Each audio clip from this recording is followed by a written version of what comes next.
오늘 읽을 말씀은 누가복음을 읽었는데 누가는 어떠한 사람일까요? 출생이 수리아 안디옥이라는 지역입니다. 그러니까 그는 이방 사람입니다.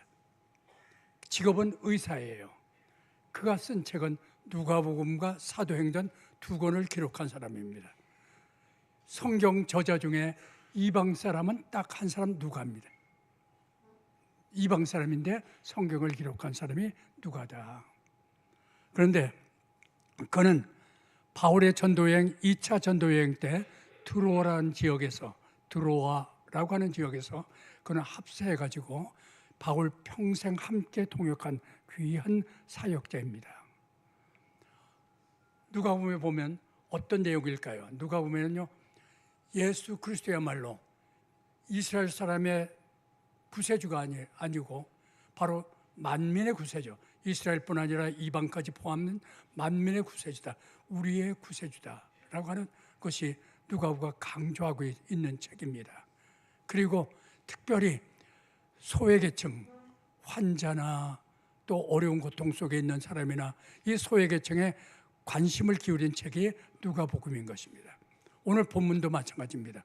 누가복음만 기록되어 있는데 바로 소외된 나병 환자들을 치료한 그 사건입니다. 그 나병 환자 중에 9명은 유대인이고 1명은 사마리아인이다 라고 하는 것이 본문의 내용입니다. 오늘 우리가 지킨 절기는 추수감사절입니다. 그런데 구약에 보면 감사라는 단어하고 찬송은 한 단어로 썼습니다. 어떤 데는 감사라고 하고 어떤 데는 찬송이라고 하고, 감사와 찬양은 함께 한다는 얘기입니다. 신약에서는 감사와 기쁨이 한 단어로 썼습니다. 감사인 사람 마음에 기쁨이 있습니다. 오늘 여러분의 기쁨이 있어야 되죠. 얼굴 보니까 다 기뻐하시는 것 같아요. 그러니까 한 단어입니다. 이 감사와 찬양과 기쁨은 신앙의 본질의 가장 중요한 단어들입니다. 그래서 신앙인들이 감사를 잃어버렸다고 하면 참 불행한 일입니다. 오늘 성찬 예식, 은혜 받는 가장 귀한 통로 중에 하나가 성찬 예식입니다. 여러분들 감사로 참여했는지, 그래서 은혜의 통로에 하나님의 은혜를 주셨는지, 여러분들 한번 자신을 돌아보면서 내 마음속에 감사가 있는가, 나는 감사를 잃고 있지 않은가 생각해 보시길 바랍니다. 오늘 본문은 두 가지를 생각하려고 합니다. 하나는 바로 12절에서 14절까지 보면 10명의 나병 환자들이 받은 치료에 대한 것입니다. 어떻게 치료를 받았는가? 15절에서 17절은 치료받은 사람 중에 감사한 사람 누구고 감사하지 않은 사람 누군가, 그걸 살펴보려고 합니다.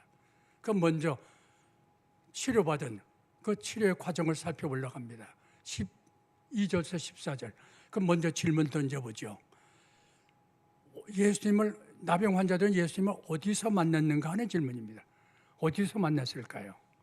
12절에 보니까 12절 한번 보시면 한 마을에 들어가시니, 예수님이 한 마을에 들어가시니 나병 환자 10명이 예수를 만나 멀리 서서라고 되어 있습니다. 그럼 이 한 마을에서 만났는데 한 마을이 어디쯤 있는 곳인가 생각해 봅시다. 그러면 11절 보시면요, 예수님이 지금 마지막 순회 전도여행입니다. 이제 이것이 지나가면 예수님은 십자가에 못 박혀 죽으십니다. 우리의 죄를 대신 지시고 지실 십자가를 향해서 예루살렘을 가는 길입니다. 그래서 11절 보면 예수님이 십자가를 지러 예루살렘에 가는 길에 사마리아와 갈릴리 지역 사이길을 통과하시다가 나병을 만났다, 이런 얘기예요. 그러면 지금 여기서 우리가 생각할 것은 예수님이 지금 가시는 곳이 예루살렘 십자가 지로 가시는 마지막 길입니다. 그런데 사마리아에서 갈릴리 사이길을 가셨다. 맨 북쪽이 갈릴리고 그 다음에 사마리아고 남쪽은 예루살렘입니다. 예루살렘으로 가는 길이거든요. 그러면 예루살렘에 가서 천천히 그 십자가지로 가시는 길이니까 무겁지 않습니까? 그러면 남쪽 길을 택하시는 것이 순리가 아닙니까? 근데 왜 갈릴리 북쪽 길을 택해갖고 멀리 이제 이 길을 떠나면 베레와 여리고를 지나서 예루살렘에 입성하게 됩니다. 왜 이 길을 가셨을까요? 왜 먼 길을 택했을까요? 여기서 우리는 이렇게 추측해 볼 수가 있습니다. 먼 길 걷지만은 예수님은 지금 만나러 가고 있습니다. 누굴 만나러 갑니까? 나병 환자들. 나병 환자는 자기를 만나러 예수님이 이 길 오실 건 몰랐어요. 예수님 지나간다는 소문만 들었죠. 그러고 보니까 나병 환자들이 예수님 만났다고 하지만 사실은 예수님이 먼저 찾아가시다는 얘기입니다. 이것이 우리입니다. 주님은 우리를 만나시기 위해서 찾아오셨습니다. 그래서 하나님을 우리가 만날 수 없잖아요, 죄인이. 하나님 같은 거룩한 분 만날 분 몇 분이나 되겠습니까? 근데 하나님은 우리를 만나시기 위해서 인간의 몸을 입고 이 땅에 오셨습니다. 그럼 우리 인간끼리니까 만날 수 있잖아요. 그런데도 그분은 죄가 없으신 분입니다. 죄가 없으시니까 우리 죄인들 입장에서 만나기 좀 껄끄럽잖아요.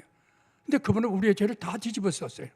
우리의 죄를 다 뒤집어 쓰시고 십자가에 죽기까지 고통을 당했어요. 그럼 우리가 만날 때 내가 죽음의 자리에 있습니다. 이제 다 전 끝났습니다. 그래도 그 자리에 주님이 계시다는 얘기입니다. 우리 나가면 우리의 나가는 길을 막을 게 아무것도 없습니다. 죽음의 자리에 주님과 함께 나가는 것 얼마나 좋은 길입니까?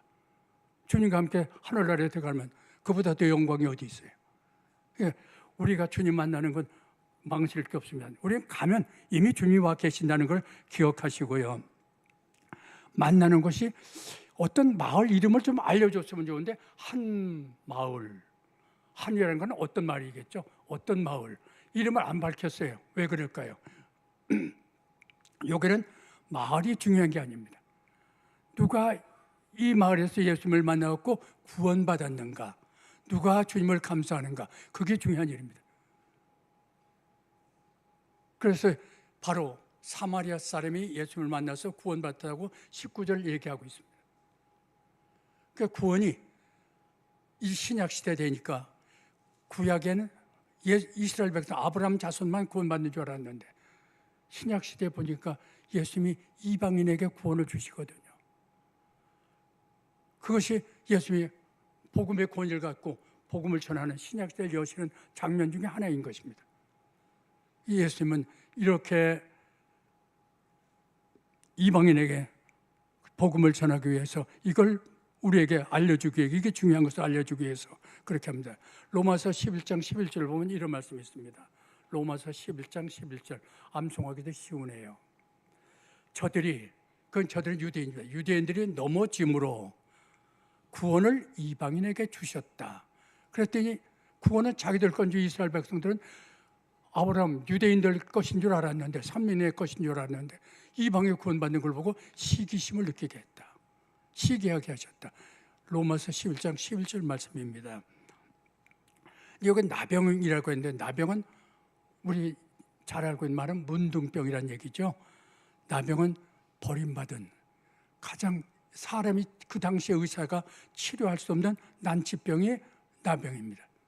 이건 전염성이 있고 이건 아주 불쾌한 병이기 때문에 사람들이 격리시키는. 그래서 레위기 13장에 보면요, 나병 환자들을 먹고 살아야 되잖아요. 죽을 수는 없잖아요. 그럼 동량에서 먹고 살아야 됩니다. 동량할 멀리 떨어져 있다가 동량하러 와서 구걸해 갖고 먹고 살았습니다. 그런데 이 나병자는 부정한 병이기 때문에 사람들 보면 옷을 찢고 머리를 풀어 헤치고 그리고 웃 입술을 가리면서 부정하다 부정하다 외쳐서 사람들 가까이 못 오게 했습니다. 그래서 본문에도 예수님을 만나서 멀리 서서라는 표현을 썼습니다. 가까이 사람이 갈 수 없는 그런 병이 멀리 서서. 자, 그러면 두 번째 생각해 봅시다. 예수님을 어느 한 마을에서 만났는데 예수님이 지금 십자가 지로 가시는 길입니다. 저들을 만나러 예수님이 먼저 찾아가셨습니다. 우리도 예수님에게 어떤 처지에 있든지 나가는 거 막힐 거 하나도 없습니다. 나가세요. 꼭 예수님한테 찾아가십시오. 그럼 예수님이 그 다음에 예수님께 뭘 구했습니까? 예수님에게 가서 이 나병 환자들이 예수님께 가서 뭘 구했을까요? 우리 생각하면 저 병 고쳐주세요, 나병 고쳐주세요 할 것 같죠? 그러지 않았어요. 13절 보면 예수 선생님이요. 선생님 말은 구약 언어로 하면 랍비라는 단어입니다. 존중하는, 존경하는 그런 표현입니다. 예수 선생님이여 우리를 불쌍히 여겨 주시옵소서. 제가 기도할 때 가장 잘 쓰는 게 이겁니다. 저를 불쌍히 여겨 주십시오. 불쌍히 여기는 게 뭡니까? 긍휼이에요. 긍휼. 불쌍히 여기는 게 긍휼이 맞죠? 그럼 긍휼이 무엇입니까? 긍휼은 나의 이 처지, 이 나병 환자의 이 처지를 갖다 주님이 당신의 처지를 여기시고 나를 도와달라는 얘기입니다. 주여 이 불쌍한 죄인 도와주시옵소서. 이게 긍휼입니다. 전 멸망할 수밖에 없는데 긍휼을 구하는 것이 가장 귀한 걸 아시고 우리도 긍휼을 구하는 자리에 서시길 바랍니다. 그 나병 환자들은 자기들 지금 나병 환자들입니다.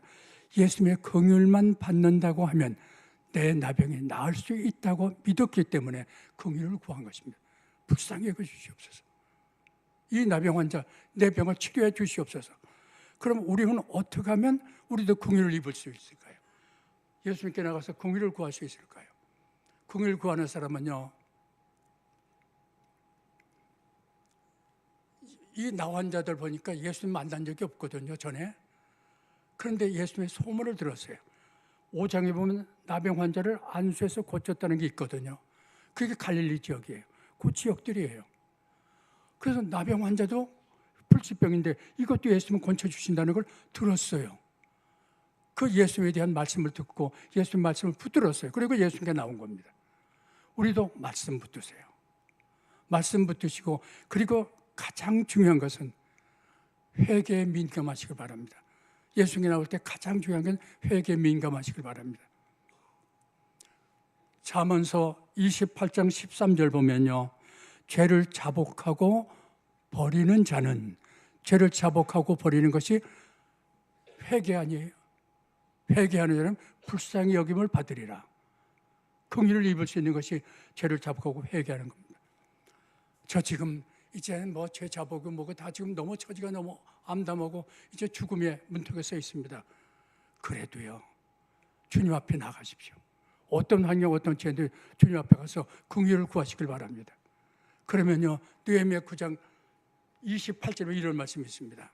느헤미야 9장 28절을 보면 죄를 버리고 긍휼을 구하는 사람에게, 불쌍히 여겨달라고 구하는 자에게는 하나님이 긍휼을 베풀어 주시고 그를 건져 주신다라고 느헤미야 9장 28절 말씀하였습니다.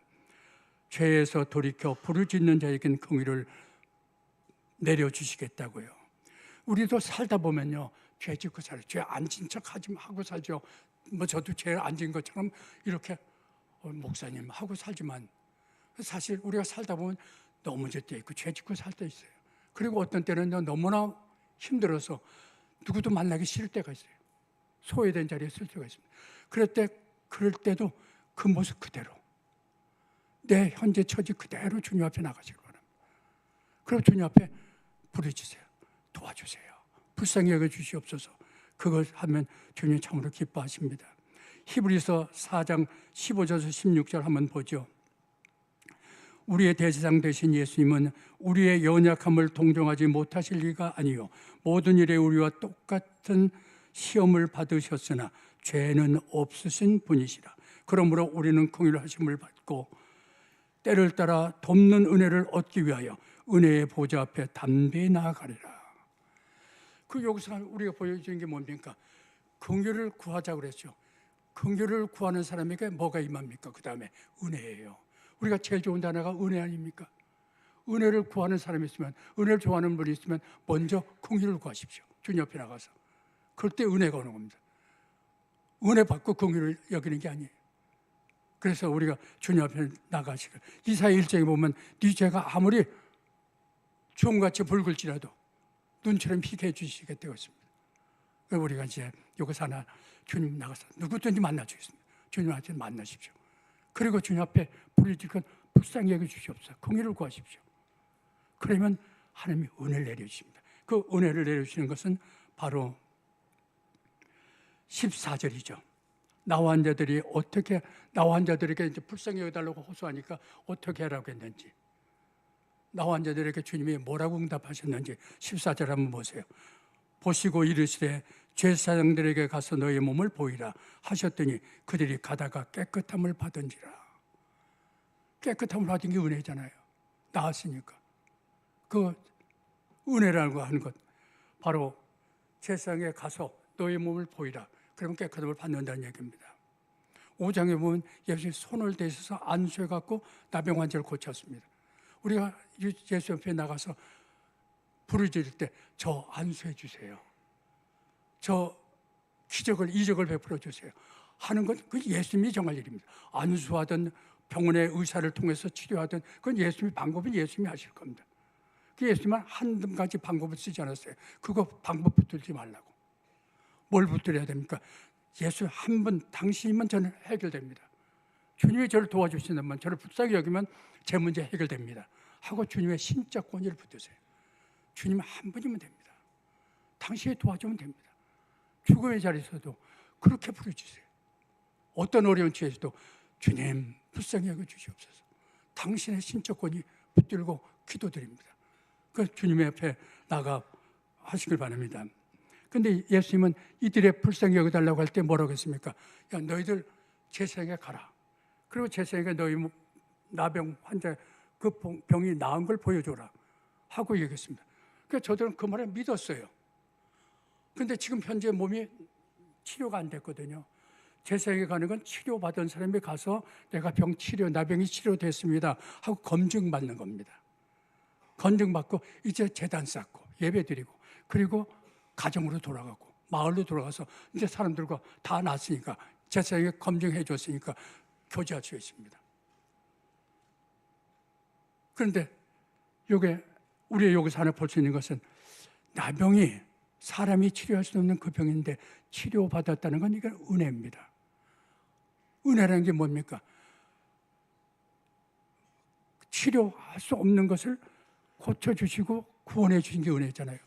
죄의 삭은 사망인데 우리 지옥 가야 마땅한 자들입니다. 근데 우리를 예수 믿게 하시고 우리를 구원하셔서 하나님 백성 예배드리게 이곳에 참석하도록 해주셨습니다. 이게 은혜입니다. 은혜 받았으면 반드시 우리는 뭐 해야 합니까? 하나님께 감사해야죠. 그런데 주님은 여기서 얘기합니다. 너의 몸을 제사장에 가라. 그래서 제사장에 보여줘라. 근데 나병 환자인데 치료 환자가 가는 게 제사장에 가는 게 치료한 몸이 됐을 때 치료가 됐을 때 가는 건데 어떻게 갈 수 있습니까? 아직 나병 환자인데. 근데 왜 그런 말씀을 하셨을까요? 예수님이 원하신 건 뭘까요? 우리가 기도하고 불쌍히 여겨달라고 할 때 우리에게 원하신 게 하나 있습니다. 은혜 베풀어 주시는데 은혜 베풀기 원하시는 게 있는데 믿음입니다. 너 지금 나병 환자지만 내가 너에게 제사장에게 가라고 했어. 그럼 그 말씀 우리 주님은 내 문제 해결할 수 있는 분이야 하고 그 말씀 붙들고 나가라는 얘기입니다. 그 믿음으로 순종하라는 얘기입니다. 그 순종의 믿음을 요구하시는 겁니다. 이건 성경에 곳곳에 많이 있어요. 여호수아 3장에 보면 이스라엘 백성이 출애굽해서 광야 지나서 여호수아가 이제 모세는 죽고 후계자가 되어서 요단강을 건너 가나안 땅에 들어가게 됩니다. 목적지 가나안 땅에 들어갈 때 그때 요단강이 범람하고 있었어요. 근데 요단강을 건너가래요. 어른들 장정들이야 헤엄도 치고 해서 건너갈 수 있지만 어린 여자나 어린 소녀들을 어떻게 건너갑니까? 가축들도 어떻게 건너갑니까? 근데 건너가래요. 그 하나님의 말씀 그걸 명령을 믿고 제사장을 선두로 해갖고 요단강에 들어섰어요. 물이 발목에 딱 잠겼더니 물이 갈라졌어요. 요구하시는 게 뭡니까? 바로 믿음의 순종입니다. 그 말씀 순종하시고 죽이든 살리든 난 이 말씀 붙들고 살아갑니다. 당신만이 해결해 주시겠습니다. 하고 간절한 심령으로 주님 앞에 나가시길 바랍니다. 근데 이 나병 환자들 나병인데 제사장에 가라고 치료받는 사람이 가는 건데 어떻게 갈 수 있었습니까? 이게 바로 자기의 이런 어려운 처지에 있을 때는요 지푸라기라도 잡으려고 하는 심정이 있다고 하는 걸 우리가 세속적인 말도 듣지 않습니까? 어려운 처지에서는 지푸라기도 잡는다고. 예수님이 제사장에게 가라고 했으니까 그 말씀 붙들고 가는 겁니다. 이게 이들만이 아닙니다. 아람 나라의 군대 장관 나만 얘기하시죠. 나만도 나병에 걸렸습니다. 그 개국 공신인데 아람 나라를 대국으로 이끄는 그런 군인 장교인데 그가 나병에 걸렸어요. 그런데 그 집에는 한 소녀가 있었는데 어린 소녀인데 이게 이스라엘 소녀예요. 전쟁 중에 자봉은 소녀, 그래서 자기 집에 노예로 쓰고 있는 소녀입니다. 이 소녀가 말합니다. 주인님이 우리나라 이스라엘에 계셨으면 엘리사 선지자를 만날 수 있을 텐데 엘리사 선지자한테 가면 나병을 나을 수 있는데 하고 말했어요. 그 어린 소녀가 말하는 그 말을 나아만은 붙들었어요. 군대 장관이. 그 대단한 사람이 그 말 붙들고 실제 이스라엘 왔어요. 나아만에게 왔어요. 엘리사에게 왔어요. 엘리사가 문도 열어보지 않고 방에서 말합니다. 요단강에 가서 7번 씻고 돌아가라고. 얼마나 불쾌합니까? 요단강이 무슨 물이 특효도약도 아니고 그 강물이 더 깨끗한 것도 아니고 아람 나라의 강물이 더 깨끗할 수 있는데 자기를 나병 환자라고 조롱하는 것 같아요. 불쾌했어요. 노임이 끌어올랐어요. 내가 나병 환자라도 내 군대 장관인데 내가 봤으면 저 나와서 영접해주고 안수라도 해주고 뭐 이렇게 해줘야 되는데 그래서 돌아가려고 해서 화가 나갖고 그러다 다시 돌이켰습니다. 그래도 여기까지 왔는데 말대로 한번 해야지 하고 순종했더니 어린애 살결처럼 깨끗하게 나왔다고 했습니다. 여러분들 긍휼 주님의 말씀 붙들고 순종하십시오. 그러면 은혜가 임합니다. 두 번째 데 갑시다. 15절 17번 치료받고도 감사하지 않은 사람들, 이렇게 치료 감사하지 않은 사람들이 누가 돌아와서 감사했는가. 먼저 15절 16절 보시면서 가다가 자기 나병이 다 치료가 됐어요. 그러니까 너무 고마워서 돌아와서 감사했어요. 누가 그렇게 했습니까? 15절 16절 보니까 그 중에 한 사람이 자기가 나은 것을 보고 큰 소리로 하나님께 영광을 돌리며 돌아와 예수의 발 아래에 엎드려 감사하니 그는 사마리아 사람이라. 예수님이 치료해 주셨습니다. 그랬더니 한 명이 감사하며 돌아왔습니다. 9명은 다 돌아오지 않고. 여기서 우리가 신경 쓰이는 것은 하나님께 영광을 돌리며라고 했습니다. 아니 예수님이 치료했는데 무슨 하나님의 영광을 돌리고. 근데 이 나병이라는 것은 사람이 치료할 수 없는 병으로 의술로 치료할 수 없거든요. 그렇다면 이 돌아온 사람의 눈엔 누가 보였습니까? 예수님을 통해서 하나님이 능력으로 예수님을 통해서 나를 고쳐줬다는 그걸 느끼지 않겠습니까? 하나님이 함께 하셨구나.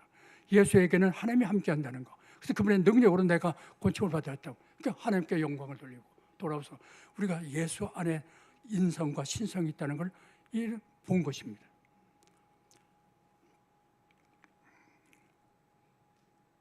우리 이렇게 나병 치료한 건 은혜인데 은혜라고 하는 것은 정말 이건 어쩌 지옥 가야 마땅한 우리가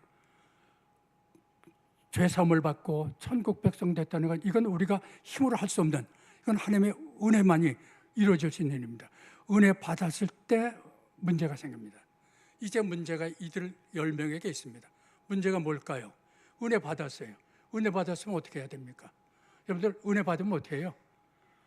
내가 나병 환자인데 나았어요. 그럼 내 입에서 뭐가 나올까요? 감사죠. 주여 고맙습니다. 정말 저를 치료해 주셨네요. 감사가 자연적으로 흘러나오는 겁니다. 그럼 감사를 붙들어야죠. 우리가 기도를 많이 해요. 이번에 수능에 50몇 명이 모여서 기도했다고 하는데 기도 많이 해요. 근데 막상 수능 끝나면 감사하는 사람 많잖아요. 우리가 뭘 구하지만 목사 이루어지면 감사는 사라져요. 그거 하지 말라는 얘기입니다. 오늘 본문을 통해서 우리 신앙생활은 이 감사 붙드는 데서 이루어진다는 얘기입니다. 제사장에 가서 병든 몸 보여주고 제단 쌓는 건 종교의식입니다. 우리가 예배드리고 봉사하고 뭐 하는 모든 것들 가정의 성도 가정식구나 모임을 갖고 형제들과 교제하고 하는 것들 이런 거 다 의식이에요. 근데 그 의식을 뭘 갖고 하라는 겁니까? 감사의 마음을 가지고. 그 신앙생활 감사를 못한 사람들은 오늘 주차 봉사하면서 짜증낼 겁니다. 부엌저기 하면서 짜증낼 것입니다. 그런데 우리 신앙인의 삶은 감사하겠으면요 너그러워져요. 가족에게도 다 너그럽고 형제자매들 만날 때도 너그럽고 감사가 함께하니까 기쁨이 있고 감사가 있고 그럼 찬양을 하면서 이것이 우리 성도가 해야 할 일입니다. 은혜 입었으면 감사를 먼저 붙들어라. 근데 9명은 뭘 붙들었습니까? 세상에 좋은 건 뭐예요? 빨리 제사장에 가서 검증받고 가족으로 가야죠. 마을 사람하고 어울려야죠. 그게 급하지 않습니까? 그 감사를 잃어버렸어요. 막상 치료받을 때는 어떻게 했을까요? 나 나았어 하고 기뻐 고함 질렀을 거예요. 저도 다 똑같이. 근데 막상 감사를 붙은 사람은 딱 한 사람이에요. 돌아와서. 그런데 나머지 9명은 뭐였습니까? 급하죠. 종교의식에 참여했어요. 그렇게 했는데, 그러면 사마리아 사람은 종교의식에 참여 안 할까요? 나병 나았으면 당연히 제사장에 가야 됩니다. 이게 의식이에요. 안 하면 마을에 못 들어가요. 가정에 못 들어가요. 그리고 재단 쌓아야 됩니다. 예물 드리고 제사 지내야 돼요. 그 의식입니다. 근데 차이가 뭐예요? 이 나병 환자는 사마리아 사람은 감사를 가지고 거기에 참여합니다. 그때 그 제사장 만날 때도 기쁘죠. 감사하죠. 그리고 예배 드리는 것도 제단 쌓고 예물 드리는 것도 감사하죠. 형식의 의식이 아니죠. 우리가 신앙생활이 바로 여기에 초점이 있다는 걸 기억하시고요. 우리 모두. 근데 감사라는 건 사실 말을 전 그렇게 전하지만 감사는 쉽지 않다는 얘기입니다. 몇 대 1입니까 지금? 감사하지 않은 사람은 10명이 치료받았는데 9명이 감사하지 않았어요. 한 명만 감사했어요. 9대 1이에요. 우리 기도하는 사람 많습니다. 그러나 감사하는 사람은 많지 않아요. 그러면 예수님이 이제 이렇게 사마리아 사람 한 사람이 돌아와서 감사를 했습니다. 근데 사마리아는 사람을 이방인이라고 그랬는데 왜 이방인입니까? 그것도 이스라엘인데 사마리아. 북쪽 이스라엘의 수도가 사마리아 아니에요? 근데 720년, BC 720년에 아수르한테 멸망당합니다. 그랬더니 아수르 사람들이 글로 이사 와갖고 이스라엘 사람들, 사마리아 사람들하고 결혼했어요. 그러니까 혼혈이 돼버렸어요. 그 혼혈되니까 순수한 혈통을 갖다가 더럽혔기 때문에 사마리아 사람들이 이방 사람이다 하고 유대인들은 멀리하고 가까이 하지 않습니다. 그 사마리아 사람이 돌아와서 하나님께 엎드려 감사를 드렸습니다. 이제 예수님이 돌아온 그 사마리아 사람에게 뭐라고 말했을까요? 17절 한번 보세요. 마지막 절. 10사람이 다 깨끗함을 받지 아니하였느냐? 그 9은 어디 있느냐? 깨끗하고 감사하는 것은 은혜 입었으면 감사가 나오는 게 저절로 그건 이루어져야 되는 건데 9명은 어디 갔니? 하는 겁니다. 9명은 다 어디 가고 너 한 사람만 왔느냐? 그럼 예수님의 마음이 지금 안 온 사람들에게 뭐라는 얘기입니까? 섭섭하다는 얘기죠. 10명이 다 와야 되잖아요. 치료받았으니까. 은혜 입었으면 감사해야죠. 근데 9명에 대해서 섭섭한 마음. 우리 신앙생활 예수님을 기쁘시게 해드리고 예수님을 참 좋아하시는 신앙생활을 가고 있는지 감사해버리고 그냥 의식에 참여하는 내 신앙이 아닌지 한번 생각해 보시는 시간 되시길 바랍니다. 오늘 결론을 내리죠. 7장에 보면요. 같은 지역입니다. 갈릴리 지역입니다. 예수님이 갈릴리 지역에 사역할 때인데 거기에 바리새인 시몬이라는 사람이 예수님을 초대했어요. 우리 집에서 식사를 같이 합시다. 예수님이 그 집에 시몬의 집에 갔습니다. 근데 그 마을에 보면 소문난 죄 많은 여자가 하나 있습니다. 그 여자 보고 죄인 하면 창녀란 뜻입니다. 그 당시에는. 그럼 저 여자는 창녀야 하는 얘기입니다. 그 죄 많은 여인이 예수님이 시몬의 집에 있다는 말을 듣고 사람들이 얼마나 시선이 뜨겁겠어요. 창녀가 오면 참 갈 수 없는 자리잖아요. 그러나 그 모든 시선을 무릅쓰고 거기 갔습니다. 그 예수님 발 옆에 섰습니다. 그 회개의 눈물을 줄줄 흘립니다. 죄 많은 여인이. 그래서 주님 앞에 눈물 흘리면서 그 눈물이 예수님의 발을 적십니다. 그래서 자기 머리를 풀어서 머리털로다가 닦아줍니다. 그리고 그 발에 엎드려서 입을 맞춥니다. 그리고 자기 가져온 향료를 갖다 귀한 향료를 한옥 한 분의 향료를 그 발에다 부어드립니다. 부어주었습니다. 그럴 때 그걸 보고 있는 시몬 주인 시몬이 야 어떻게 예수가 선지자인 줄 알았는데 저럴 수 있어. 지금 자기가 입 맞추고 향을 붓고 있는 여자가 어떤 여자인지 알지도 못해. 저 더러운 여자가 그러는데 그걸 받고 있다니 하고 마음에 불쾌를 느꼈습니다. 시몬이. 그때 예수님이 시몬에게 말합니다. 한 사람이 있는데 그 사람에게 두 사람이 빚진 사람이 있다. 한 사람은 500데나리온 빚을 졌고 한 데나리온은 대개 하루 품삯입니다. 그러니까 500데나리온 빚을 졌고 한 사람은 50데나리온 빚을 졌다. 근데 갚을 능력이 없어서 주인이 두 사람 다를 탕감해 주었다. 누가 그 주인을 더 사랑하겠느냐 하는 질문입니다. 시몬이 말합니다. 많이 탕감받은 사람이 탕감해 준 사람을 더 사랑하지요. 내 말이 옳다. 그리고 그 여인을 향해서 말합니다. 내 많은 죄가 사함받았다. 내 믿음이 너를 구원했으니 평안히 가라. 이 여인은 이제 그 사함받은, 죄 많은 여인, 사함받은 그 기쁨 갖고 신앙의 길을 걸어갔을 겁니다.